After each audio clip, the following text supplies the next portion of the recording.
Utilidade pública.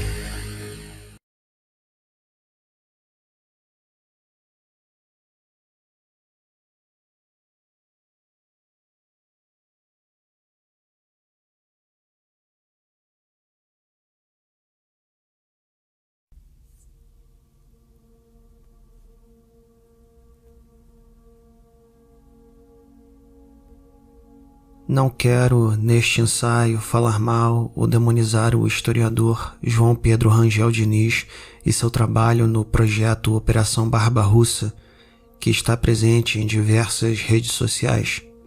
Inclusive, não estaria falando sobre ele aqui se não o seguisse e não considerasse ótimo seu trabalho de divulgação de tópicos relacionados à história. Gosto do que ele faz. Acho a abordagem leve e às vezes cômica do projeto muito boa.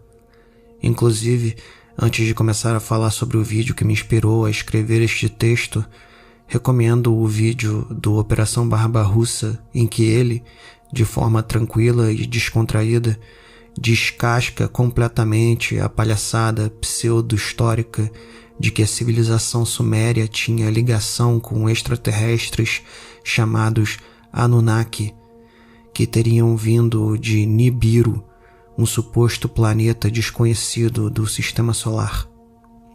Anunnaki é um termo histórico real, mas eles eram apenas deuses do panteão sumério, não extraterrestres. Nem mesmo o vídeo cujo conteúdo me inspirou a escrever este ensaio é ruim, apenas discordo totalmente de um ponto específico dele. O vídeo do qual falo é recente. Nele, Diniz começa falando sobre a reconstrução realista feita por cientistas de seres humanos que viveram há milhares de anos ao redor do mundo a partir de suas ossadas. Ele fala sobre como todos esses humanos, nossos antepassados, sentiam medo, amavam, brincavam, sentiam nostalgia quando lembravam de suas infâncias, além de que certamente tinham e defendiam opiniões fortes sobre muitas coisas. O humano mais antigo que aparece no vídeo foi habitante de onde hoje é a China e viveu há mais de 140 mil anos atrás. É muito bonito, aliás, o vídeo. Num determinado ponto, ele fala sobre como essas coisas fazem com que percebamos que somos parte de uma enorme linhagem humana e que temos como objetivo não só sobreviver, mas tentar deixar um mundo menos pior para trás. Por mais que eu discorde daqueles que afirmam que há na história humana um sentido discernível e que esse sentido claramente aponta para a construção de uma determinada sociedade baseada num tipo bem específico de relação de produção e propriedade, concordo que é bom quando tornamos as nossas vidas menos piores do que eram antes, tanto do ponto de vista individual quanto coletivo. Concordo por uma via completamente diferente daquela defendida por aqueles que acreditam que o homem se realiza através da história, com a ideia de que o nosso mundo tem muito a ser despiorado, se me permitem usar um neologismo barato. Pela via do pessimismo cósmico, que trata nossa existência como sendo um infortúnio, concordo com a ideia schopenhaueriana de que devemos nos ver todos como companheiros de sofrimento. No capítulo Observações Adicionais sobre a Doutrina do Sofrimento do Mundo, no segundo volume de Parerga e Paralipomena, Schopenhauer escreve, abre aspas, na verdade, a convicção de que o mundo, e portanto também o homem, é algo que realmente não deveria existir, é calculada para nos encher de indulgência uns para com os outros. Pois o que podemos esperar de seres em tal situação? De fato, desse ponto de vista, pode nos ocorrer que o tratamento realmente adequado entre uma pessoa e outra, em vez de Sir, Monsieur e assim por diante, seja Landesgefahrte, Soci Malorum, Compagnon de Misère, My Fellow Sufferer. por mais estranho que isso possa parecer, está de acordo com os fatos, coloca a outra pessoa sob a luz mais correta e nos lembra daquilo que é mais necessário: tolerância, paciência, indulgência e amor ao próximo, de que todos precisam e, portanto, cada um de nós deve ao outro. Fecha aspas. Apesar de discordar completamente da noção de que a história humana é o palco de embates que inevitavelmente engendram sociedades mais perfeitas, concordo que devemos buscar não normalizar a ideia de que o correto é pisar nos outros e deixá-los morrer passando necessidades, especialmente quando somos capazes de produzir tanta abundância. Vivemos num mundo em que há mais moradias vazias do que pessoas sem teto e produção de comida suficiente para que ninguém passe fome. Então, por outras vias, concordo com a mensagem geral de Diniz de que é bom tentarmos despiorar o mundo, não porque devemos isso ao passado, mas porque reconheço no sofrimento dos outros o meu próprio sofrimento. Estou muito longe de ser um santo, é óbvio, mas reconheço a dor do outro como o espelho da minha. O que não concordo em nenhum momento é com a noção implícita, e às vezes não tão implícita assim, no vídeo de que devemos ao passado não só construir um mundo melhor, mas deixarmos descendentes. De novo, a mensagem de Diniz de que devemos tentar fazer com que o mundo não seja tão ruim é ótima e eu assino embaixo, mas discordo da noção de que devemos isso aos nossos antepassados por discordar da ideia de que a história do homem é composta de batalhas que produzem sociedades mais perfeitas ao longo do tempo e que nós todos temos a obrigação de participar pelo fato de termos sido paridos. E discordo totalmente da ideia implícita de que, para honrarmos o passado, devemos deixar descendentes que terão vidas melhores no futuro. É claro que, se for para deixarmos descendentes, que busquemos tornar o mundo um pouco melhor. Afinal, se já penso que é moralmente problemático nos reproduzirmos, penso que é ainda mais problemático nos reproduzirmos acreditando que o mundo deva ser ainda mais disfuncional do que ele é hoje.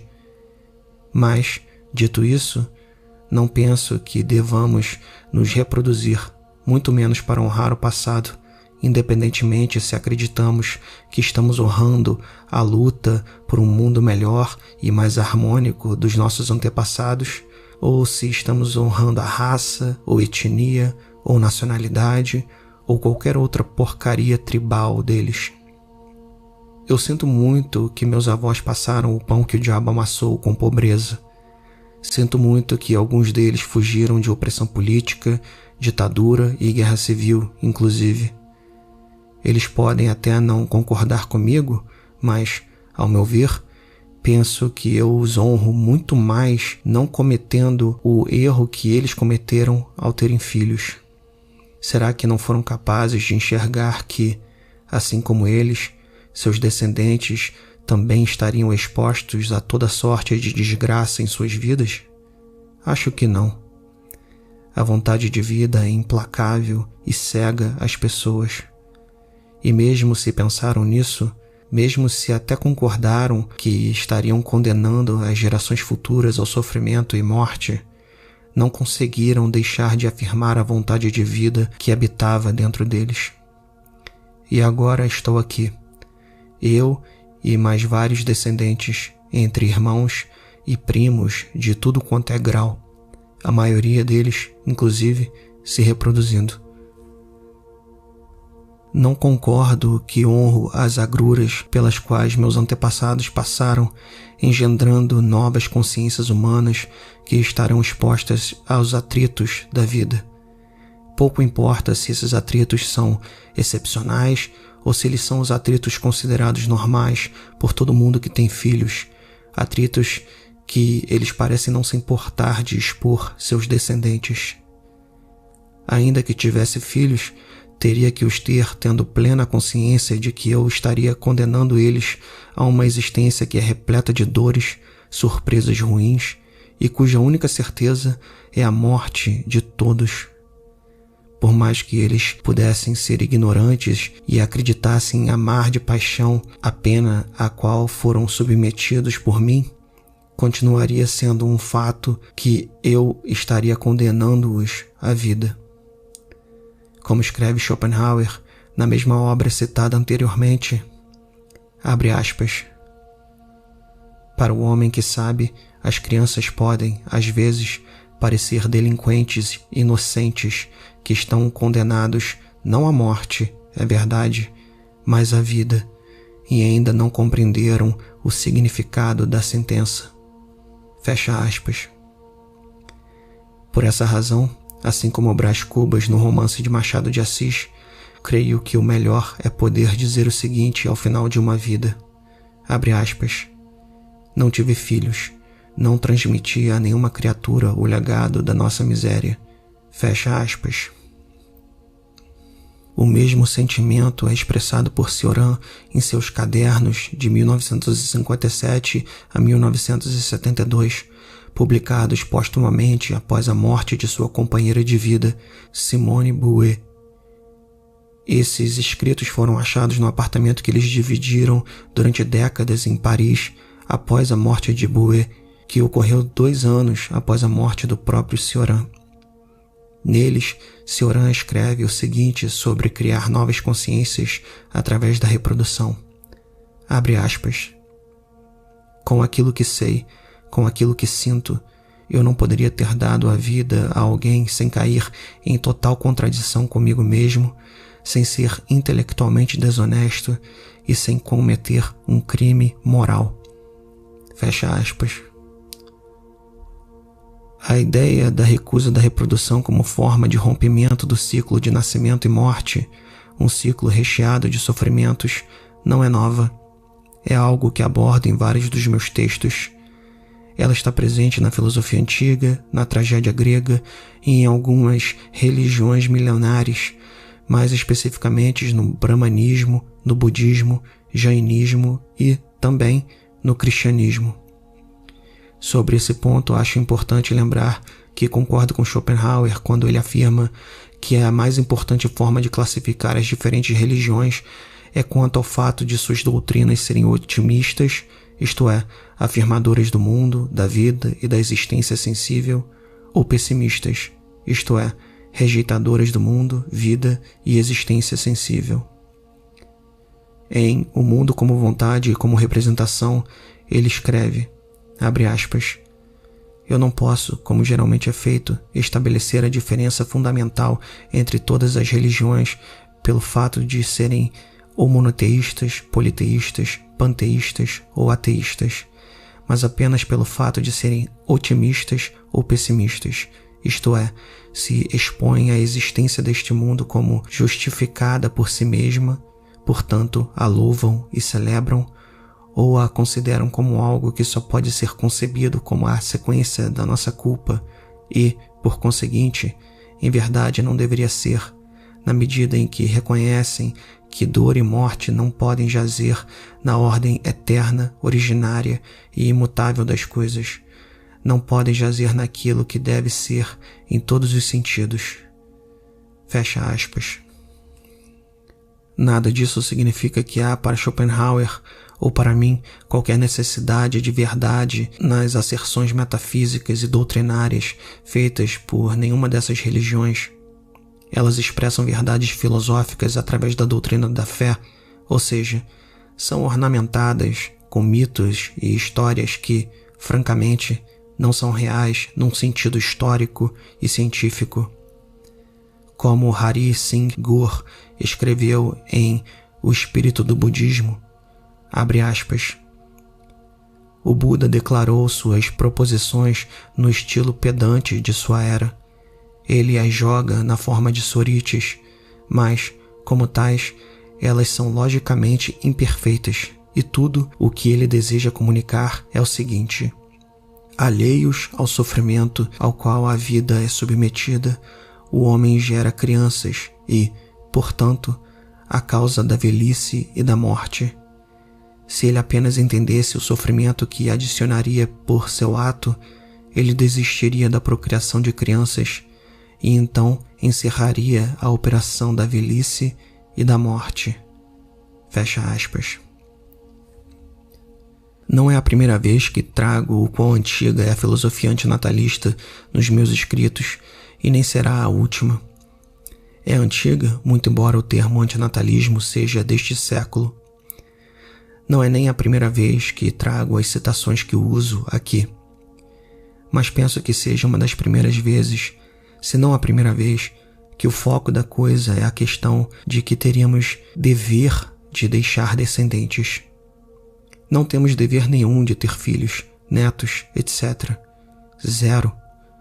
Sim, a maioria de nós continuará se curvando de bom grado à vontade de vida, buscando gerar consciências a partir de seu próprio material genético, enquanto ignora as dezenas de milhões de órfãos que já existem no mundo. Meus textos e meus protestos de pouco ou nada adiantarão em mudar esse cenário. Não tem problema. O que faço aqui é apenas deixar anotada a minha dissensão. Claro que isso pode gerar um desconforto, especialmente quando observamos que determinadas lutas por libertação são intergeracionais, como é o caso do conflito na Palestina, por exemplo. A ideia corrente em situações como essas parece ser a seguinte: se eu não alcançar a libertação, meus filhos, netos ou bisnetos alcançarão. Isso implica em recrutar pessoas que ainda não existem e que não pediram para nascer, para tomarem parte numa guerra sangrenta e se tornarem vítimas de genocídio.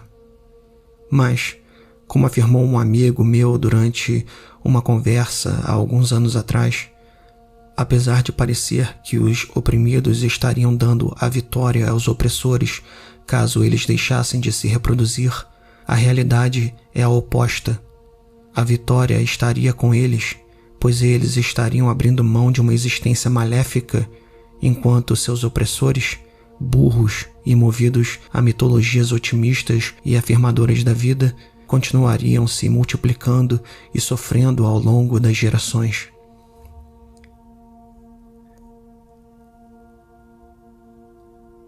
Não devemos um futuro ao passado.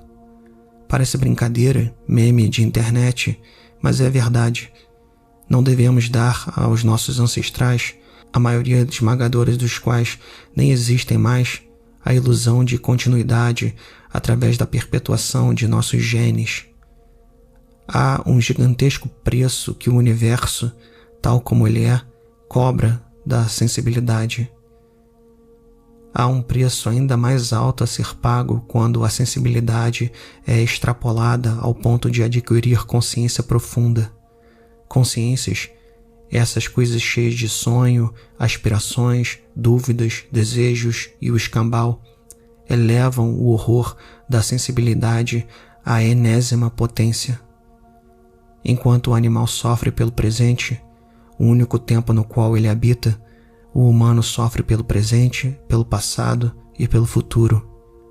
Então, não devemos perpetuar nossa condição, porque fazemos parte de uma enorme corrente de humanos que viveram, amaram e sofreram no passado. Não há nada na história humana, e muito menos na história natural, que seja redimível.